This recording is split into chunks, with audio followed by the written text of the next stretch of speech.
தங்கச் சிறகுகளும் தற்பெருமை கொண்ட வாத்தும். ஒரு அழகான ஏரியில் பல வாத்துகள் ஒற்றுமையாக வாழ்ந்து வந்தன. அதில் சின்னோ என்ற ஒரு வாத்து மட்டும் மிகவும் விசித்திரமானது. அதற்கு மற்ற வாத்துகளைப் போல இல்லாமல் சிறகுகள் தங்க நிறத்தில் ஜொலித்தன. சின்னோ எப்போதும் தன் தங்கச் சிறகுகளை பார்த்து பெருமைப்படும்.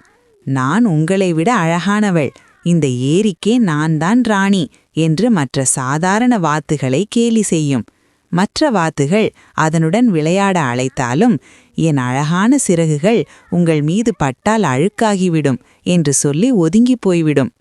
ஒரு நாள் ஒரு வேடன் அந்த ஏரிக்கு வந்தான். மற்ற வாத்துகளெல்லாம் அவற்றின் சாதாரண நிறத்தால் செடி கொடிகளுக்குள் மறைந்து கொண்டன. ஆனால் சின்னூவின் தங்கச் சிறகுகள் வெயிலில் பயங்கரமாக ஜொலித்தன. வேடன் எளிதாக சின்னுவை கண்டுபிடித்து அதை நோக்கி தன் வலையை வீசினான். சின்னு வலையில் சிக்கி தவித்தது. அப்போது சின்னு கேலி செய்த அந்த சாதாரண வாத்துகள் அனைத்தும் ஒன்று சேர்ந்து வந்தன. அவை வேடனை தங்கள் அலகுகளால் கொத்தி பயமுறுத்தின. அந்த இடைவெளியில் ஒரு பெரிய வாத்து சின்னுவின் வலையை தன் அலகால் பீத்து எறிந்தது. சின்னு தப்பியது. தன் அழகை விட மற்றவர்களின் அன்பும் ஒற்றுமையும் தான் பெரியது என்பதை சின்னு புரிந்து கொண்டது.